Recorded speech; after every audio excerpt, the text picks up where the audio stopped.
السلام علیکم ورحمۃ اللہ وبرکاتہ۔ وعلیکم السلام ورحمۃ اللہ وبرکاتہ۔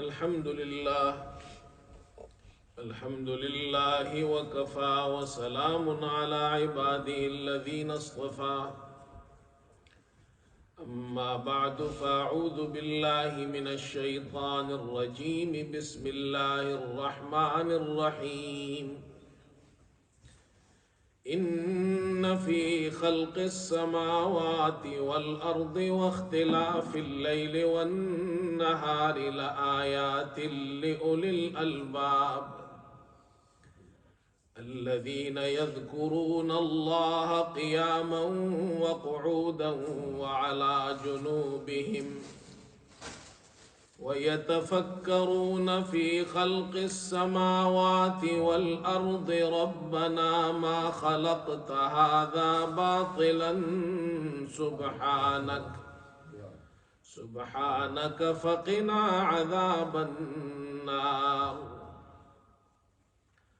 ربنا إنك من تدخل النار فقد أخزيته وما للظالمين من أنصار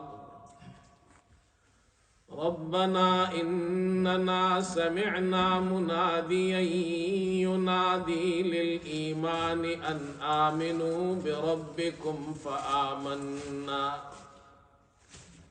ربنا فاغفر لنا ذنوبنا وكفر عنا سيئاتنا وتوفنا مع الأبرار صدق اللہ مولانا العظیم۔ بزرگان محترم اور برادران عزیز، سورہ آل عمران کہ آخری رکوع کی ابتدائی چند آیات آپ حضرات کے سامنے تلاوت کی گئی ہے۔ قرآن کریم کی یہ تیسری صورت ہے۔ ترتیب مصحفی جو قرآن کی ترتیب ہے اس میں پہلی سورت سورہ فاتحہ، پھر سورہ بقرہ اور پھر سورہ آل عمران ہے، اور آل عمران کا یہ آخری رکوع ہے۔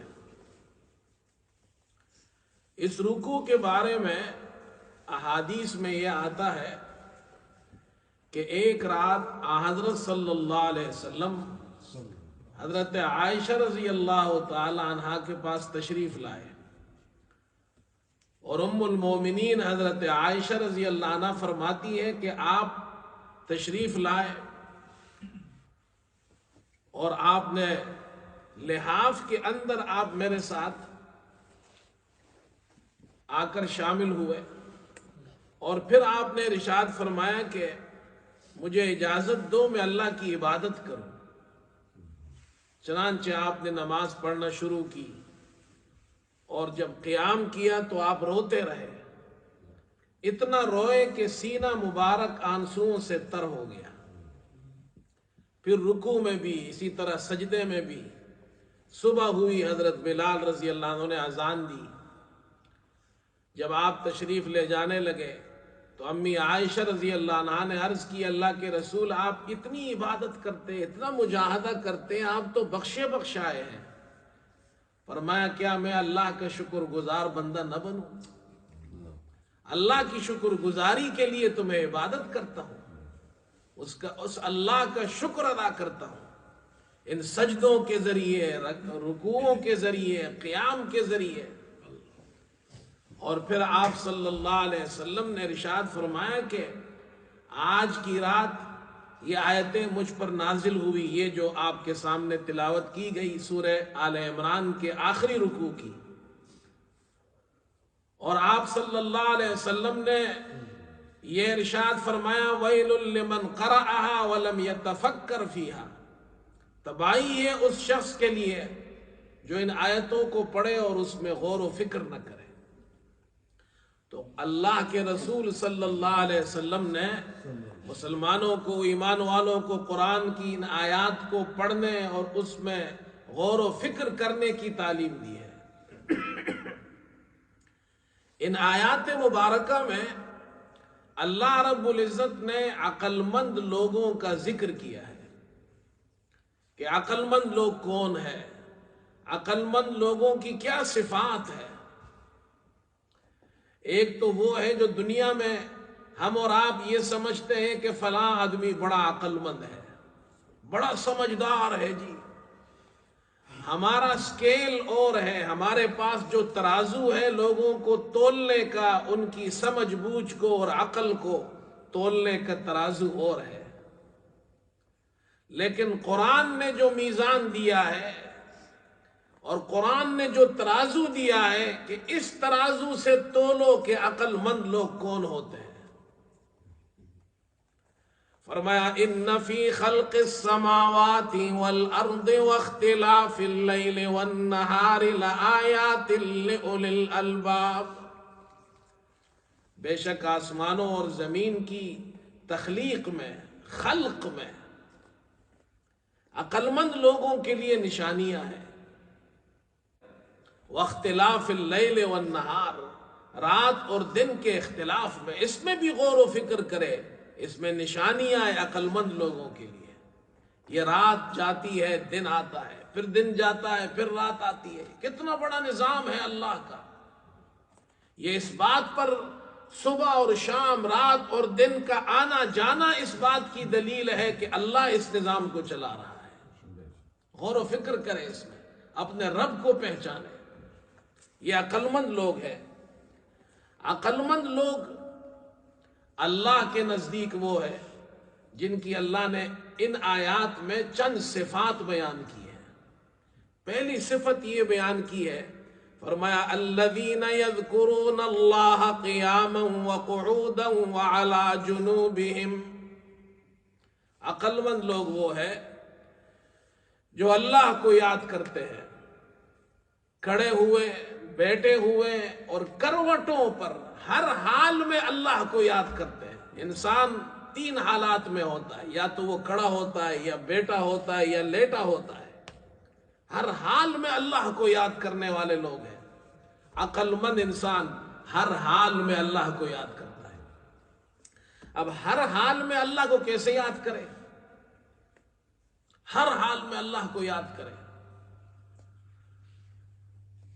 تو میں اکثر یہ کہا کرتا ہوں، ایک مرتبہ ہمارے یہاں ایک حضرت تشریف لائے، بزرگ تھے، عالم دین تھے، یہاں آکسفورڈ میں تشریف لائے، تو ہمارے مہمان تھے۔ اتفاق سے ہمارے ایک دوست تھے، انہوں نے یہاں ایک کمپنی شروع کی، تو مجھے انہوں نے دعوت دی کہ افتتاح کے لیے آپ تشریف لائے، تو میں ان کی دعوت پر چلا گیا، اور وہ جو مہمان بزرگ تھے ان کو بھی ساتھ لے گیا۔ وہاں جا کر ہم جب وہاں بیٹھے تو ان صاحب نے کہا کہ کوئی دعا بتائیے، کوئی وظیفہ بتائیے۔ تو میرے ساتھ جو بزرگ گئے تھے، میں نے ان سے کہا کہ آپ بتائیے، تو انہوں نے عجیب بات کی۔ انہوں نے کہا سب سے بہترین وظیفہ یہ ہے جو مسنون دعائیں ہیں، ان مسنون دعاؤں کا اہتمام کرو، تم ہر وقت اللہ کو یاد کرنے والے بن جاؤ گے۔ کتنا آسان ہے۔ صبح اٹھیں تو کیا دعا پڑھنی ہے، رات کو سوتے وقت کیا دعا پڑھنی ہے، بیت الخلاء جاتے وقت، نکلتے وقت کیا دعا ہے، وضو کے وقت، وضو کے بعد کیا دعا ہے، گھر سے نکلے کیا دعا، گاڑی میں بیٹھے دعا، مسجد پہنچے مسجد میں داخل ہونے کی دعا، مسجد سے نکلنے کی دعا، بازار میں جانے کی دعا، کھانے پینے کی دعا، کتنی دعائیں ہیں صبح اور شام۔ ان دعاؤں کا، مسنون دعاؤں کا اہتمام کرو، تم ہر وقت اللہ کو یاد کرنے والے بن جاؤ گے۔ الذین یذکرون اللہ قیاما وقعودا وعلی جنوبہم، عقل مند لوگ وہ ہیں جو ہر وقت، ہر حالت میں کھڑے ہیں، بیٹھے ہیں، لیٹے ہیں، ہر وقت اللہ کو یاد کرتے ہیں۔ اور ہمارے والد صاحب رحمۃ اللہ علیہ کے شیخ تھے حضرت مولانا فضل محمد صاحب رحمۃ اللہ علیہ، انہوں نے ایک عجیب بات کی۔ انہوں نے کہا انسان رات کو سوتا ہے، کہا دیکھو سنت طریقہ یہ ہے، آپ صلی اللہ علیہ وسلم دائیں کروٹ پر لیٹتے تھے، دایاں ہاتھ گال کے نیچے رکھتے تھے، یہ مسنون طریقہ، اس طرح سوئے، تھوڑے سے پاؤں بھی سکیڑ لے۔ جب آپ اس طرح سوئیں گے تو آپ کا یہ جو جسم ہے یہ نقش بن جائے گا محمد صلی اللہ علیہ وسلم، اس نام کا نقش بن جائے گا. یہ میم ہے اور یہ ہے اور یہ میم دال. اور سنت کے مطابق سونے پر ایک سنت کو زندہ کیا، 6 گھنٹے 8 گھنٹے آپ سوتے ہیں، اس سونے پر بھی اللہ ثواب عطا فرمائے گا. عقل مند لوگ وہ جو اللہ کو یاد کرتے ہیں. تو ذکر، اللہ کی یاد بہت بڑی چیز ہے، بہت بڑی چیز ہے. اسی لیے قرآن میں اللہ نے سب سے زیادہ جس عبادت کے کرنے کا حکم دیا ہے وہ ذکر ہے. فرمایا یا ایھا الذین آمنوا اذکروا اللہ ذکرا کثیرا، اے ایمان والو اللہ کو کثرت سے یاد کرو، کثرت سے یاد کرو. سب سے زیادہ اللہ نے عبادت، جس عبادت کی کثرت کا حکم دیا ہے وہ ذکر ہے. اور ذکر کیسی عبادت ہے؟ فائدہ ہی فائدہ ہے ذکر میں. ذکر کا ایک فائدہ فرمایا الا بذکر اللہ تطمئن القلوب، دلوں کا اطمینان، قلوب کا اطمینان اللہ نے اپنے ذکر میں رکھا ہے. دل مطمئن ہو تو پھر انسان کیونکہ سارے کام ٹھیک ہوتے ہیں. اور دل کے اندر پریشانی ہو، گھبراہٹ ہو، ٹینشن میں ہر وقت رہتا ہے، پریشانی میں رہتا ہے، گھبراہٹ میں رہتا ہے، کوئی کام اس کا ٹھیک نہیں ہوتا. دلوں کا اطمینان اور سکون انسان خرید نہیں سکتا ہے، یہ اللہ نے اپنی یاد میں رکھا ہے. اور ذکر کا ایک فائدہ فرمایا فاذکرونی اذکرکم، تم مجھے یاد کرو. اللہ فرماتے میں تمہیں یاد کروں گا. اللہ اکبر. ایک بزرگ فرماتے ہیں مجھے وہ وقت معلوم ہے جب میرا رب مجھے یاد کرتا ہے. کسی نے کہا یہ آپ عجیب بات کر رہے ہیں، آپ کو کیسے پتا؟ فرمایا اللہ تعالیٰ نے فرمایا فاذکرونی اذکرکم، تم مجھے یاد کرو میں تمہیں یاد کروں گا. جب مجھے معلوم ہے جب میں اللہ کو یاد کرتا ہوں تو اللہ مجھے یاد کرتا ہے. اللہ اکبر، کتنی بڑی بات. ذکر کے اندر اللہ کی یاد میں اللہ نے عزت رکھی ہے. آج انسان تو چاہتا ہی یہی ہے. آپ کسی سے بھی پوچھیں، ہر انسان کی یہ خواہش اور تمنا ہے کہ اسے عزت حاصل ہو. دنیا میں ہر انسان یہ چاہتا ہے. عزت ایسی چیز ہے کہ انسان خرید نہیں سکتا. سوسائٹی میں، علاقے میں، محلے میں، شہر میں، ملک میں اس کو عزت حاصل ہو. یہ عزت کیسے حاصل ہوگی؟ ایک بزرگ گزرے شاہ عبد القادر رحمت اللہ علیہ، یہ شاہ ولی اللہ رحمت اللہ علیہ کے بیٹے ہیں. اور ہندوستان کے اندر انہوں نے سب سے پہلے اردو زبان میں قرآن کریم کا ترجمہ لکھا ہے. سب سے پہلے اردو زبان میں انہوں نے ایک عجیب نسخہ بیان کیا ہے. فرمایا کہ عزت حاصل کرنے کا مجرب نسخہ، جو شخص یہ چاہتا ہو کہ اسے دنیا اور آخرت میں عزت حاصل ہو، اس کا مجرب نسخہ قرآن میں موجود ہے. اور پھر یہ آیت پڑھی، اور یہ اس آیت کے تحت انہوں نے لکھا ہے. فرمایا من کان یرید العزت فللہ العزت جمیعا، جو شخص عزت کا طلبگار ہے، عزت چاہتا ہے، فللہ العزت جمیعا، عزت تمام تر اللہ ہی کے لیے ہے. لہذا اللہ سے عزت حاصل کرو. سب محتاج ہے کہ اللہ سے عزت مانگے، اللہ مجھے عزت عطا فرما. اب شاہ صاحب فرماتے، شاہ عبد القادر رحمت اللہ علیہ فرماتے، اللہ نے یہ فرمایا من کان یرید العزت فللہ العزت جمیعا، جو عزت چاہتا ہے تمام تر عزت اللہ کے لیے ہے. اور آگے اسی آیت میں فرمایا الیہ یصعد الکلم الطیب والعمل الصالح یرفع. دو باتیں فرمائی. الیہ یصعد الکلم الطیب، سترا کلام اللہ کے طرف پہنچتا ہے.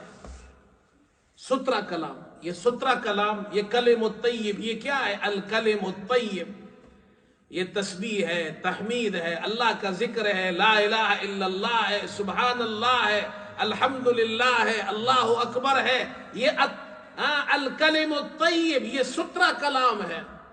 یہ اللہ تک پہنچتا ہے. والعمل الصالح والعمل الصالح یرفع، اور نیک عمل اسے پہنچاتا ہے. اللہ نے دو باتیں ذکر کی ہے، سترہ کلام، ذکر و اذکار، یہ اللہ تک پہنچتا ہے. والعمل الصالح یرفع، نیک عمل اسے پہنچاتا ہے. فرمایا شاہ صاحب نے جو شخص عزت چاہتا ہے وہ ہر وقت اللہ کو یاد کرے، اللہ کا ذکر کرے اور نیک عمل کرنے والا ہو. نیک عمل کرنے والا، نمازی ہو، روزے دار ہو، مالدار ہو تو زکوٰۃ دیتا ہو، حج فرض ہو تو حج کرے، حلال اختیار کرے، حرام سے بچے، انسانوں کے حقوق ادا کرے. جب وہ نیک ہو اور ہر وقت ذکر کرنے والا ہو، شاہ صاحب فرماتے ہیں قرآن کی اس آیت سے معلوم ہوتا ہے اللہ اسے دنیا اور آخرت میں ایسی عزت عطا فرمائے گا جس کی نظیر نہیں ملے گی، اس کی نظیر نہیں ملے گی. اور یہی تو مولانا روم بھی یہی فرماتے ہیں. اللہ اکبر. ذکر خدا ایسی چیز ہے، اللہ تو فقیروں کو بادشاہ بنا دیتا ہے، عزتوں کا تاج اللہ ان کے سر پر رکھ دیتا ہے. فرمایا کہ یاد او سرمایہ ایما بود، یاد او سرمایہ ایما بود، ہر گدا از یاد او سلطان بود. اللہ کی یاد سرمایہ ایمان ہے. یہ وہ سرمایہ ہے جو جس کو سرمایہ ایمان کہا جاتا ہے. یہ وہ دولت ہے جو اللہ کی یاد سے ملتی ہے.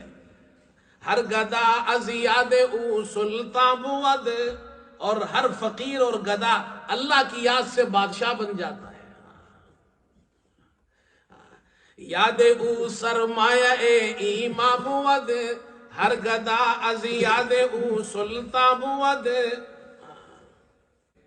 فرمایا کہ یاد حق آمد غذائی روح را، یاد حق آمد غذائی روح را، مرہم آمد ای دل مجروح را. اللہ اکبر. اللہ کی یاد روح کی غذا ہے، مجروح دل پر، زخمی دل پر مرہم اللہ کی یاد ہے. روح کی غذا کیا ہے بھائی؟ اللہ کی یاد ہے، ذکر ہے، تسبیحات ہے، قرآن کی تلاوت ہے، یہ روح کی غذا ہے. آج کل کچھ لوگ کہتے ہیں کہ موسیقی روح کی غذا ہے.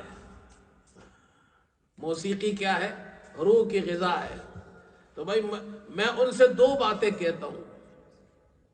ایک بات تو ان سے یہ کہتا ہوں کہ بھائی دیکھو، ہم تو کہتے ہیں قرآن اور حدیث کو دیکھو، معلوم ہوتا ہے روح کی غذا کیا ہے؟ اللہ کا ذکر ہے. الا بذکر اللہ تطمئن القلوب.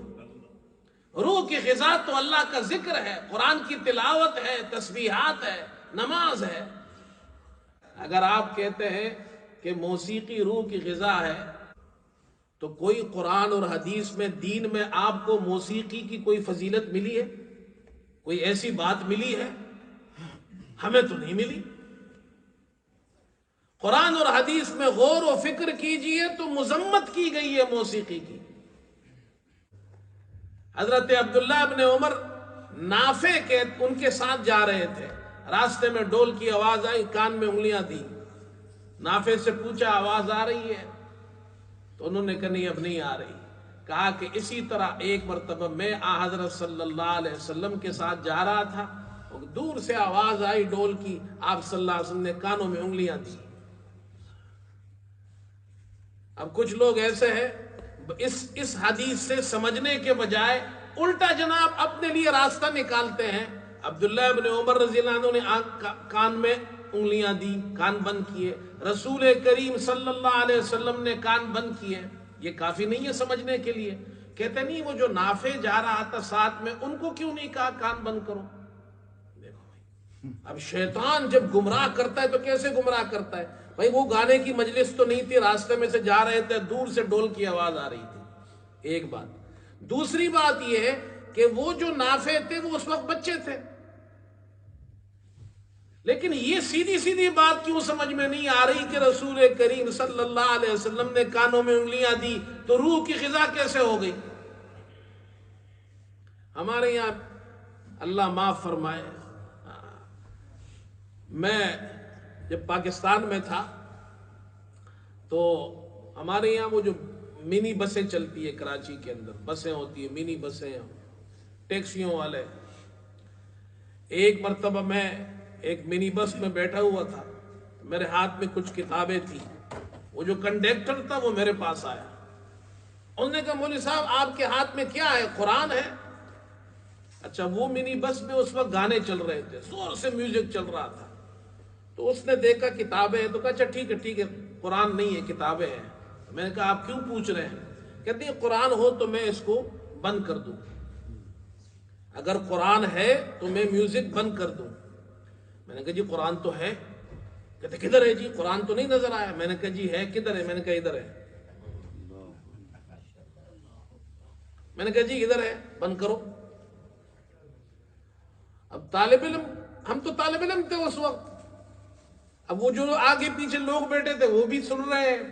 میں نے کہا جی ادھر ہے قرآن۔ اب اس کو جناب بات تو پریشان تو ہو گیا، وہ کہنے لگا جی چھوڑو تم مولوی لوگ ایسے ہی ہو۔ میں نے کہا عجیب آدمی ہے، ایک طرف کہتے ہیں موسیقی روح کی غذا ہے، تو یہ تو فضیلت والی بات آپ کر رہے ہیں، دوسری طرف آپ کہتے ہیں جی قرآن جہاں ہو تو وہاں موسیقی بند ہونی چاہیے۔ یہ کیسی بات ہے؟ جہاں قرآن ہو وہاں آپ ذکر کرتے نہیں کرتے؟ تو ہم تو کہتے ہیں ذکر روح کی غذا ہے، قرآن ہو وہاں بھی کرتے ہیں، مسجد ہو وہاں بھی کرتے ہیں۔ اگر موسیقی کو آپ روح کی غذا سمجھتے ہیں تو پھر وہ کنڈکٹر مجھ سے کیوں پوچھ رہا تھا قرآن ہے تو میں بند کروں؟ معلوم یہ ہوا ایک جاہل آدمی، ایک ان پڑھ آدمی جس کو علم نہ ہو جس کے پاس، وہ بھی یہ سمجھتا ہے کہ جہاں قرآن ہو وہاں میوزک نہیں ہونا چاہیے۔ ہاں سمجھ میں آئی؟ ہاں اسلام میں یہ ہے ایسے اشعار ہو جس کے اندر کوئی فائدے کی بات ہو، اصلاح کی بات ہو، بغیر موسیقی کے سنیں، یا جناب دف ہو، دف کی اجازت ہے، دف کی اجازت ہے، دف کے ساتھ اشعار سنیں تو اجازت ہے۔ شادی بیاہ کے اندر اگر بچیاں دف وغیرہ کرتی ہے، بجاتی ہے، اشعار پڑھتی ہے اور خوشی کے موقع پر تو جائز ہے، اتنی گنجائش موجود ہے۔ اسی لیے اچھا ایک بات یہ بھی سمجھ لیں، بعض لوگ یہ کہتے ہیں جی صوفیاء کے یہاں، بزرگوں کے یہاں سماع ہوتا ہے، اور جناب کیا ہے قوالیاں ہوتی ہے، اور جناب اس پہ ڈول باجے ہوتے ہیں، لوگ سمجھتے ہیں یہ بڑا ثواب کا کام ہے۔ اللہ کے رسول صلی اللہ علیہ وسلم کی نعت بھی پڑھ رہے ہیں، ان کی تعریف بھی کر رہے ہیں، ساتھ میں ڈول باجے بھی ہیں۔ ایک مرتبہ میں ٹیکسی میں سفر کر رہا تھا کراچی میں، تو جب میں ٹیکسی میں بیٹھا تو ڈرائیور نے قوالی شروع کر دی، کیسٹ لگائی، اس زمانے میں کیسٹیں ہوتی تھی، کیسٹ لگائی، تو میں نے کہا یار یہ بند کرو، ہم آپس میں باتیں کرتے ہیں۔ کہتے ہیں مولوی صاحب ہم تو گانے سنتے ہیں، میں نے آپ کو دیکھا تو آپ کے لیے قوالی لگائی ہے۔ میں نے کہا جی ماشاء اللہ جی، تو مولویوں کو دیکھ کے قوالی لگاتے ہیں کہ یہ ثواب کا کام ہے۔ ڈول باجے کے ساتھ اللہ اور رسول صلی اللہ علیہ وسلم کا نام لیا جائے۔ یاد رکھو بزرگوں کے یہاں، محققین بزرگوں کے یہاں، محققین صوفیہ کے یہاں سماع وہ ہے جس میں موسیقی کے آلات نہ ہو، اچھے اشعار ہو، وہ سنیں جس سے فائدہ ہو، اصلاح ہو۔ چشتیہ کے یہاں سماع ہوتا ہے تو وہ سماع اصل میں یہی ہوتا ہے، اچھے اشعار کے ساتھ سنیں، موسیقی وغیرہ نہیں ہے اس میں۔ حضرت تھانوی رحمت اللہ علیہ انہوں نے اپنے ایک واقعہ بیان کیا، حالانکہ حضرت تھانوی خود بھی چشتی ہے لیکن سماع کے قائل نہیں ہے۔ وہ فرماتے میں ایک علاقے میں گیا تو مجھے ایک آدمی ملا، انہوں نے کہا کہ جی آپ چشتی ہے؟ میں نے کہا جی۔ کہتے سماع کے تو آپ منکر ہیں، سماع کو نہیں مانتے ہیں، اس کے خلاف آپ بات کرتے ہیں۔ تو حضرت تھانوی رحمت اللہ علیہ نے فرمایا اچھا بھائی تم بھی چشتی ہو؟ میں بھی چشتی ہوں۔ کہا جی۔ کہا یہ بتاؤ یہ جو ہمارا طریق ہے اس کی روح کیا ہے؟ اس نے کہا مجاہدہ۔ بزرگ کیا سکھاتے ہیں؟ بزرگ مجاہدہ ہی سکھاتے ہیں، چشتیت کے اندر یہی سکھایا جاتا ہے، روح اس کی ہے مجاہدہ۔ فرمایا بات اس نے ٹھیک کی، تو فرمایا کہ جی پھر پوچھا آپ نے یہ بتاؤ مجاہدہ کس کو کہتے ہیں؟ اس نے کہا کہ جی مجاہدہ اس کو کہتے ہیں کہ نفس کے خلاف کرنا. نفس آپ کی ایک چیز مانگتا ہے، آپ اس کے خلاف کریں. نفس کے خواہشات تو ہر قسم کے ہوتے ہیں. چشتیت کے اندر مجاہدہ ہے، اور مجاہدہ اس کو کہتے ہیں نفس کے خلاف کرنا. تو حضرت تھانوی رحمت اللہ علیہ نے فرمایا تمہارا نفس چاہتا ہے سما کو تمہارا نفس چاہتا ہے؟ اس نے کہا ہاں. فرمایا میرا نفس بھی چاہتا ہے. تو بھی چشتی، میں بھی چشتی. تیرا نفس بھی چاہتا ہے سما سنے، میرا نفس بھی چاہتا ہے. فرق یہ ہے میں اپنے نفس کے خلاف کرتا ہوں، مجاہدہ کرتا ہوں. تو اپنے نفس کے خلاف نہیں کرتا. بتا چشتی تو ہے یا میں ہوں؟ اس نے کہا حضرت آپ نے تو میری آنکھیں کھول دی ہے، مجھے تو ابھی سمجھ میں آئی بات. تو یاد رکھو. اچھا ایک بات یہ بھی یاد رکھو، گناہ اگر کوئی کرتا ہے تو اس کو گناہ سمجھے ضرور. اور اگر ایک شخص گناہ کرتا ہے اور اس کو گناہ نہیں سمجھتا ہے، یہ بڑا خطرناک ہے. توبہ کیسے کرے گا اس سے وہ؟ تو بھائی ہم یاد حق آمد غذائی روح را، مرہم آمد ای دل مجروح را. دل کی روح کی غذا جو ہے وہ اللہ کا ذکر ہے. اللہ کو یاد کرو. تسبیحات ہے. اچھا تسبیحات جو اللہ کی یاد ہے، نماز کے بعد بھی تسبیحات پڑھی جاتی ہے. سبحان اللہ 33 مرتبہ، الحمدللہ 33 مرتبہ، اللہ اکبر 34 مرتبہ. اس کا اہتمام کریں. یہ تسبیحات کیسے پڑھیں؟ تو دائیں ہاتھ سے پڑھیں. یہ جو انگلیاں ہیں ان کی جو پورے ہیں ان میں گن کر پڑھیں. اس کے علاوہ جو صبح شام کی تسبیحات ہے، یہ جو ہمارے یہاں تسبیح ہے دانوں والی تسبیح، اس پہ بھی پڑھ سکتے ہیں. بعض لوگ کہتے ہیں نہیں جی یہ دانے والی تسبیح یہ بدعت ہے. بھائی یہ خواہ میں اتنی سختی نہیں کرنی چاہیے. کوئی بدعت نہیں ہے.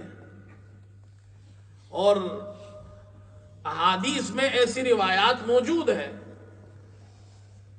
امام احمد بن حنبل کے بیٹے ہیں عبداللہ، ان سے روایت ہے. وہ فرماتے ہیں ابو ہریرہ رضی اللہ تعالی عنہ کے پاس ایک داغا تھا جس میں گرہیں لگی ہوئی تھی. 1000 گرہیں لگی ہوئی تھی، اور وہ رات کو سونے سے پہلے اس میں تسبیح پڑھ کر ذکر کر کے اور اس کو گن کر پھر اس کے بعد سوتے تھے. ترمذی میں روایت ہے رسول کریم صلی اللہ علیہ وسلم گھر میں داخل ہوئے. ام المومنین صفیہ رضی اللہ تعالی عنہ وہ فرماتی ہے حضرت صلی اللہ علیہ وسلم گھر میں داخل ہوئے، میرے سامنے گٹھلیاں پڑی ہوئی تھی، 4000 گٹھلیاں جن پر وہ ذکر کرتی تھی. آپ صلی اللہ علیہ وسلم نے جب داخل ہوئے ام المومنین صفیہ رضی اللہ عنہا کو دیکھا، 4000 گٹھلیاں پڑی ہے، ذکر کر رہی ہے. فرمایا میں تمہیں اس سے زیادہ تسبیح نہ بتاؤں، نہ سکھاؤں تمہیں؟ انہوں نے کہا جی ضرور بتائیے. فرمایا یہ تسبیح پڑھو، سبحان اللہ عدد خلقی، سبحان اللہ عدد خلقی، چلتے پھرتے پڑھا کرو. لیکن آپ صلی اللہ علیہ وسلم نے ان کو گٹلیوں پر تسبیح کرنے سے منع نہیں فرمایا. یہ ترمذی میں روایت ہے. اور ابو ہریرہ رضی اللہ عنہ صحابی رسول ہے، داغا تھا اس پر گریں لگی تھی، وہ اس پر تسبیح پڑھتے تھے. اور بھی ایسی بہت سی روایات موجود ہیں. لہذا یہ کہنا کہ تسبیح یہ جو دانوں والی تسبیح ہے اس پر تسبیح کرنا جائز نہیں ہے یا کوئی اسے بدعت کہتا ہے، یہ غلط ہے. ہاں ہم یہ کہتے ہیں افضل یہ ہے کہ ہاتھ پر تسبیح پڑھیں، افضل یہ ہے، اور دائیں ہاتھ پر پڑھیں، بائیں ہاتھ پر نہیں. نیک کام کے لیے دائیں ہاتھ ہے. آپ صلی اللہ علیہ وسلم ہر اچھا کام وہ دائیں ہاتھ سے فرماتے تھے. تو دائیں ہاتھ سے تسبیح پڑھیں. یہ جو پورے ہیں اس پر گنے 1 2 3، یہ اس طرح اس پر گن کر اس طرح پڑھا کریں. ہمارے استاد شیخ الحدیث حضرت مولانا سلیم اللہ خان صاحب رحمۃ اللہ علیہ، جب ہم نے ان سے حدیث پڑھی، تسبیحات والی حدیث آئی، تو انہوں نے ہمیں ایک خاص طریقہ سکھایا اور خود کر کے بتلایا. فرمایا اس طرح سیکھو، اور کل میں تم سے تمہارا امتحان لوں گا، تم سے پوچھوں گا. تو وہ طریقہ یہ تھا، یہ دیکھو، یہ 1 2 3 4 5 6 7 8 9 10، پھر اسی طرح یہ والا 20 ہو جائے گا، یہ والا 30 ہو جائے گا، اور یہ 31 32 33. اب یہ طریقہ ہم نے وہ طالب علمی کے زمانے میں یاد کیا، اب تو یہ خود بخود انگلیاں اس طرح ہو جاتی ہے. تو دائیں ہاتھ سے تسبیح پڑھیں، اور یہ افضل طریقہ ہے. لیکن اگر کسی کو زیادہ تسبیحات پڑھنی ہے، اب 33 مرتبہ تو آسان ہے، آپ انگلیوں سے پڑھ سکتے ہیں. 100 مرتبہ پڑھنی ہے، 1000 مرتبہ ذکر کرنا ہے، تو انگلیوں سے مشکل ہوگا. وہ جو آج کل ایک تسبیح نکلی ہے وہ نمبروں والی، یہ دیکھو، یہ پڑھیے، دکھائے ذرا، یہ نمبروں والی تسبیح ہے. یہ کاؤنٹر، یہ دیکھیں جی، یہ کاؤنٹر ہے. اب کوئی کہے جی یہ بھی بدعت ہے، تو بھائی ایک آدمی کو 1000 مرتبہ تسبیح پڑھنی ہے تو وہ کیسے پڑھے گا؟ انگلی پہ تو نہیں پڑھ سکتا ہے. تو صحابہ اکرام کے زمانے میں گٹھلیاں تھیں، جیسے میں نے کہا، یا وہ داغے میں گرہ لگاتے تھے. ان کے زمانے میں یہ کیلکولیٹر ہوتا نہیں تھا، ہمارے زمانے میں ہے تو ہم یوز کر سکتے ہیں. یہ جو جناب کیا ہے، جس کاؤنٹر جس کو کہتے ہیں کاؤنٹر، یہ جو آپ کاؤنٹ کرتے ہیں، اس میں کاؤنٹ کریں آپ. کون سا حرج ہے اس میں؟ کوئی حرج نہیں ہے، آپ کر سکتے ہیں. انگلی پہ کریں افضل ہے، تسبیح پر بھی کر سکتے ہیں، کاؤنٹر پر بھی کر سکتے ہیں. تسبیح کرنا، یہ اللہ کو یاد کرنا، یہ عبادت ہے. لہذا دیکھو بھائی، کوشش کریں کہ اللہ کا ذکر زیادہ سے زیادہ کریں. میں نے آیت پڑھی تھی، اور ابھی تو اس کے ایک جز پر بات پوری ابھی اس پر بھی نہیں ہوئی کہ وقت ختم ہو گیا.